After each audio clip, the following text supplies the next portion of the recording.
चलिए आज चलते हैं सुरेंद्र मोहन पाठक के लिखे 1985 के एक क्लासिक हिंदी पल्प नॉवेल सफेद खून की दुनिया में। ये वो जबरदस्त दौर था जब हिंदी पल्प फिक्शन का जादू लोगों के सिर चढ़कर बोलता था। तो तैयार हो जाइए, हम इस रहस्यमयी कहानी की परतें खोलने जा रहे हैं एक एक करके। तो बात है साल 1985 की और शहर है दिल्ली। जरा सोचिए माहौल कैसा होगा।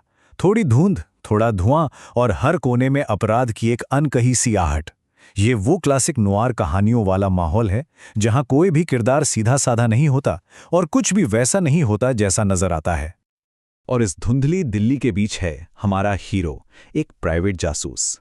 अब देखिए, उस जमाने में प्राइवेट जासूसी का पेशा मतलब कोई बहुत इज्जत वाली नज़र से नहीं देखता था इसे, ना ही इसकी कोई खास कानूनी पहचान थी। और लेखक यहाँ कोई लंबा इंतजार नहीं कराते, कहानी में कोई लाग लपेट नहीं, बूम सीधी एंट्री होती है एक लाश के साथ। मतलब हम और आप सीधे पहुंचते हैं एक्शन के बीच में। एक बंद कमरा और वहां जुर्म की महक अभी ताज़ा है। तो सीन कुछ ऐसा है, एक बहुत ही आलीशान फार्म हाउस, अंदर एक शानदार ढंग से सजा हुआ कमरा, और दरवाजे पर कौन है? एक बेहद डरी हुई सहमी हुई औरत, मिसेस कमला ओबेरॉय। हमारे जासूस को देखते ही उसकी जबान लड़खड़ा जाती है। वो कांपती हुई आवाज में बस इतना ही पूछ पाती है, कौन हो तुम? और यहीं पर कहानी का पहला सबसे बड़ा ट्विस्ट आता है। पता चलता है कि अगले कमरे में इसी औरत का पति मरा पड़ा है और ये कह रही है कि उसने सुसाइड किया है, खुद को गोली मार ली। लेकिन क्या ये वाकई सच है? हाँ, सवाल तो यही है। मगर सवाल ये है कि हमारा जासूस इस फार्म हाउस तक, इस लाश तक पहुंचा कैसे? अच्छा, ये जानने के लिए ना हमें थोड़ा सा फ्लैशबैक में जाना पड़ेगा। चलिए चलते हैं उसी दिन की सुबह में और मिलते हैं हमारे हीरो से। तो ये हैं हमारे हीरो सुधीर कोहली, अपने ही शब्दों में।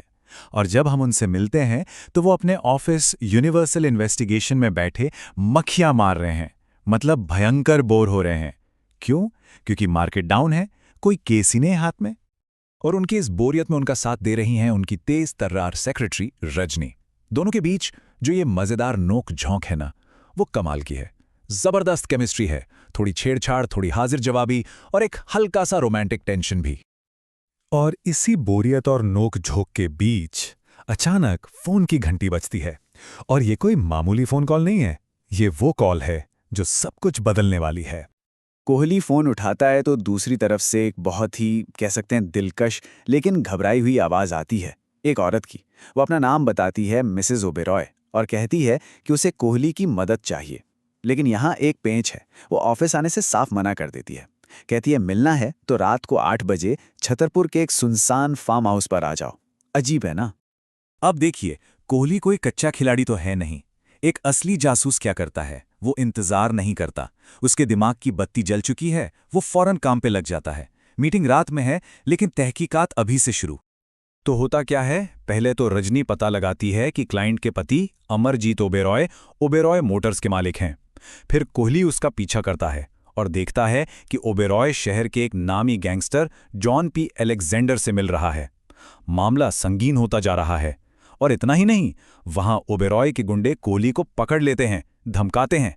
पर थोड़ी देर बाद जब वही गुंडे उस पर हमला करते हैं तो कोहली अपने एक तेज तर्रार सिख टैक्सी ड्राइवर की मदद से उनकी अच्छी खासी धुनाई कर देता है।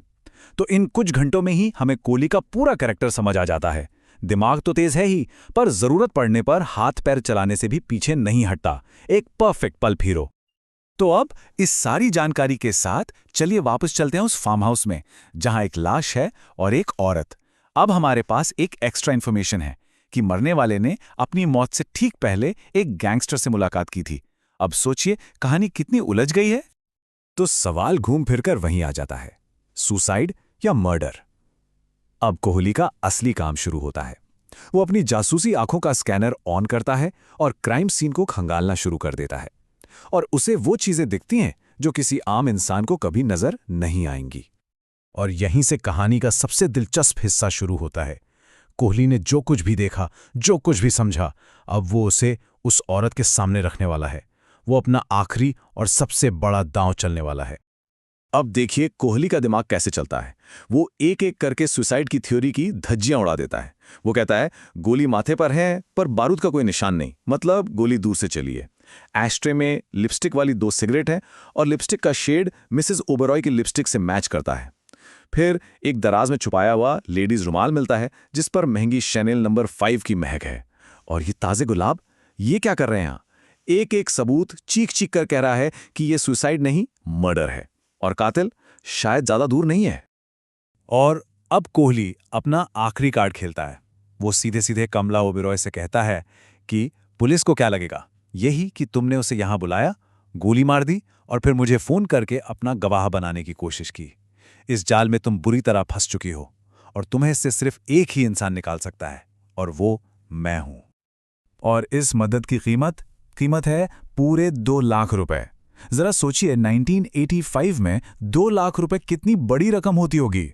ये सिर्फ फीस नहीं है, ये एक सौदा है, एक पैक्ट जो कोहली को इस जुर्म में बराबर का शरीक बना देगा। और सौदा होते ही कोहली एक्शन में आ जाता है।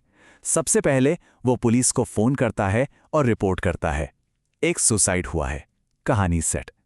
फिर वो एक एक करके सारे सबूत मिटाता है, सिगरेट के टुकड़े, रुमाल, फूलों का गुलदस्ता, सब कुछ टॉयलेट में फ्लश।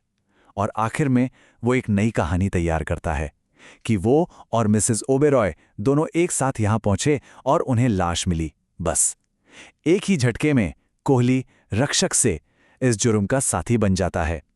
सही और गलत के बीच की जो लाइन थी ना, वो अब पूरी तरह मिट चुकी है। और यहीं पर यह पहला अध्याय हमें एक बहुत बड़े सवाल के साथ छोड़ जाता है। क्या कोहली ने वाकई एक कातिल को बचा लिया है? क्या यह सब सिर्फ पैसों के लिए था, या फिर कहानी उतनी सीधी है ही नहीं जितनी दिख रही है? कोई और राज है जो अभी सामने आना बाकी है? यही सवाल हमें कोहली के ग्रे कैरेक्टर के बारे में सोचने पर मजबूर करता है। और सच कहूं तो यही सुरेंद्र मोहन पाठक के लिखने का असली जादू है।